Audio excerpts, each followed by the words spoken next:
Hello friends, स्वागत है आपका मेरे चैनल पे डॉक्टर भदौरियाज़ होम्योपैथी। मैं डॉक्टर शिखा भदौरिया, मैं होम्योपैथिक डॉक्टर और काउंसलर हूँ। आज जिस टॉपिक पे हम लोग बात करने जा रहे हैं वो बहुत कॉमन टॉपिक है। रोज़मर्रा के लोग उससे सफ़र कर रहे हैं। रोज़मर्रा हर एक लोगों की कंप्लेन आती है, सभी पेशेंट्स की कंप्लेन आती है, डॉक्टर साहब बहुत थकान फील हो रही है, कुछ भी करते हैं कर नहीं पाते हैं। बच्चे आते हैं तो कहते हैं पढ़ नहीं पा रहे हैं, बहुत जल्दी थोड़ी देर पढ़ते हैं, लैक ऑफ कंसंट्रेशन होने लगता है, प्रॉपरली पढ़ नहीं पा रहे हैं। लड़कियां आती हैं, उनको पीरियड्स के टाइम पे बहुत वीकनेस फील हो रही है या किसी वजह से। तो आज हम बात करेंगे वीकनेस के ऊपर या एनीमिया के ऊपर। इन दोनों ही टॉपिक को हम मर्ज करके बताएंगे और बहुत सारे पार्ट्स में भी बताएंगे। अभी हो सकता है कि एक पूरे इस सेक्शन में पूरी की पूरी बात ना हो पाए, तो अगले सेक्शन पे हम लोग फिर बात करेंगे। आज सबसे पहले कि स्टार्ट अगर हम लोग करते हैं तो एनीमिया से स्टार्ट करें या वीकनेस से स्टार्ट करें, दोनों ही एक दूसरे के पूरक है। एनीमिया होना भी एक इंडिकेशन है किसी बड़ी बीमारी का, और वीकनेस होना भी एक इंडिकेशन है किसी बड़ी कॉम्प्लिकेटेड बीमारी का। तो हमको कौन कौन से टेस्ट कराने चाहिए, किस तरीके से हम रूल आउट करेंगे कि क्या क्या समस्याएं हो सकती हैं, उनको भी हम आपको बताएंगे कि कौन कौन से लैब टेस्ट आपके लिए सही रहेंगे कराने के लिए। फर्स्टली कुछ वीकनेस के बारे में बात करें तो एक एक्यूट वीकनेस होती है। पेशेंट कुछ घंटों से वीकनेस फील कर रहा है कि कोई उसके पीछे कुछ ना कुछ रीज़न्स होते हैं। डेफिनेटली कुछ प्रॉपरली रीज़न्स होते हैं कि उसने अगर खाना मिस किया है, 2-3 दिन उसने प्रॉपरली डाइट नहीं ली अपनी, या उसने सोया नहीं है किसी वजह से, किसी फंक्शन की वजह से या किसी काम की वजह से, एग्ज़ाम की वजह से सोया नहीं है तो वीकनेस फील कर रहा है। तो एक अलग वीकनेस हो गई, एक्यूट वीकनेस हो गई। आप डाइट ले लेते हैं, आप नींद ले लेते हैं प्रॉपर, तो आपको ठीक फील होता है।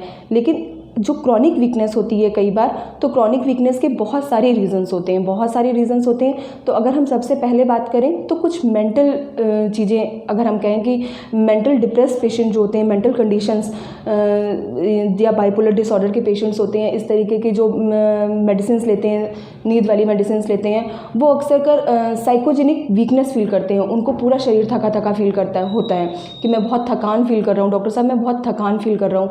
हर एक क्वेश्चन के साथ, हर एक चीज़ के साथ उनका ये होता है कि मैं बहुत थकान फील कर रहा हूँ। तो कई बार ये मेंटल कंडीशंस होती हैं जिनके कारण वो थकान फील करते हैं। इसके मेडिकल कंडीशंस जिनमें आप थकान फील करते हो वो बहुत सारी हैं, कि जैसे कि हम लोग अगर बात करें तो सबसे बहुत मेजर जो इशू होता है वो एनीमिया ही आता है।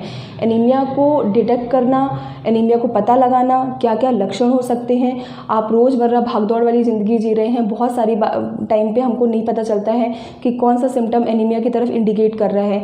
अब हमें क्या करना चाहिए, कहीं ये कोई बड़ी बीमारी का सूचक तो नहीं है। तो सबसे पहले एनीमिया के जो लगभग कुछ लक्षण हैं जिनके बारे में हम बात करेंगे।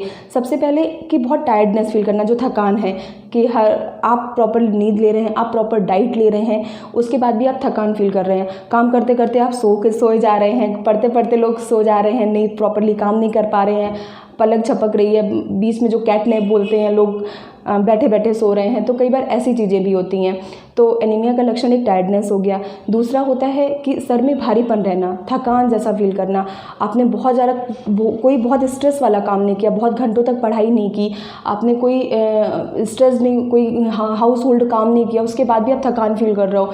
थर्ड में कई बार ऐसा होता है कि शरीर का ठंडा होना, बहुत ज़्यादा ठंड लगने लगी है, बहुत ज़्यादा मौसम ठीक है, गर्म है, उसके बाद भी आप ज़रा सा एसी चलाए, फ़ैन चलाए, उसके बाद आप ठंडक फील कर रहे हो, तो भी एक बहुत प्रोमिनेंट रीज़न हो सकता है ये एनीमिया का।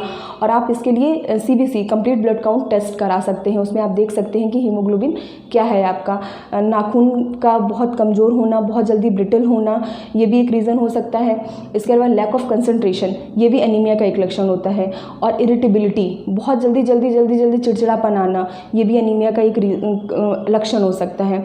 इसके अलावा अगर हम बात करें तो BP लो होना, लोग प्रॉपर कहते हैं मेरा BP बहुत अच्छा रहता था डॉक्टर साहब, लेकिन अभी कुछ दिनों से अचानक से ही विदाउट रीज़न BP लो रहने लगा है, हम बहुत थकान सा फील करते हैं, तो ये भी एक एनीमिया का रीज़न हो सकता है।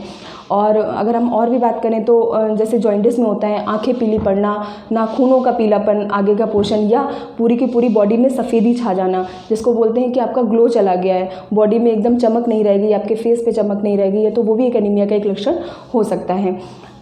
इसके अलावा भी अगर हम बात करें तो कुछ लक्षण और भी हैं, जैसे कि नींद ना आना। आपने बहुत सारा काम किया है, आप स्ट्रेस्ड हैं, पूरे दिन के थके हैं, उसके बाद भी आप बिस्तर पे जाते हैं तो आपको नींद नहीं आती, आप उलटते पलटते रहते हैं, फिर भी आपको नींद नहीं आ रही है, तो भी एक ये रीज़न हो सकता है। डार्क सर्कल्स आना, लड़कियां बहुत ज़्यादा शिकायत करती हैं कि डार्क सर्कल्स आ रहे हैं, ये हो रहा है, वो हो रहा है, तो वो भी एक एनीमिया का एक लक्षण हो सकता है। इसके अलावा जितने भी रीज़न्स मैंने बताए हैं, कुछ रीज़न्स थोड़े अनकॉमन या अनयूजुअल भी हो सकते हैं, जैसे कि हार्ट बर्न है ना, किसी को सीने में जलन की समस्या है, किसी ने मिर्ची वाला खाना नहीं खाया, बहुत ज़्यादा गैस्ट्रिक ट्रबल नहीं है उसको, फिर भी उसको एकदम से सीने में जलन होने लगती है, तो वो भी कई बार एनीमिया का रीज़न हो सकता है ना। वो चेक कराने के लिए बहुत ज़रूरी है कि उसको CBC कराया जाए। उसमें ब्रीथलेसनेस बहुत कॉमन है। जब एनीमिया बहुत ज़्यादा बढ़ जाता है तो पेशेंट्स में सांस फूलने की समस्या आने लगती है।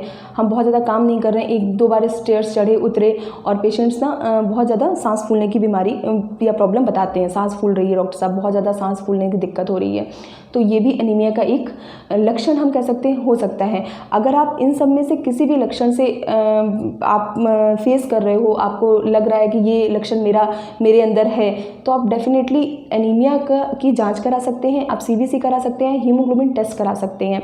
फीमेल्स में हीमोग्लोबिन का स्तर लगभग 12-13 से लेके 15 तक होता है, 15 ग्राम पर DL, और मेल्स में ये 17 ग्राम पर DL तक जाता है। एनीमिया का एक लक्षण हेयर फॉल भी है। अगर बदलते हुए मौसम में जो फीमेल्स हैं या मेल्स भी हैं, कभी कभी हेयर फॉल को सफ़र करते हैं कि बाल बहुत टूट रहे हैं, लेकिन उसके बाद भी अगर ऐसा मौसम नहीं है, बाल टूटने का सीज़न जिसको बोलते हैं कि चेंजेस ऑफ वेदर नहीं है, तब भी हेयर फॉल का अगर कोई पेशेंट समस्या लेके आ रहा है तो भी हमें एक बार एनीमिया के बारे में सोचना चाहिए या पेशेंट को अपना ब्लड टेस्ट करा लेना चाहिए। नेशनल फैमिली हेल्थ सर्वे के मुताबिक लगभग 70% बच्चे जिनकी उम्र 5 साल से कम होती है वो एनीमिया से ग्रस्त होते हैं। हमको बच्चों में एनीमिया बहुत अनकॉमन सा समझ में आता है, लेकिन आप ये समझिए कि सर्वे के मुताबिक लगभग 70% बच्चे एनीमिया से ग्रस्त होते हैं। उसका प्रॉपर कई बार रीज़न होता है कि हमें डाइट प्रॉपर नहीं मिल रही है।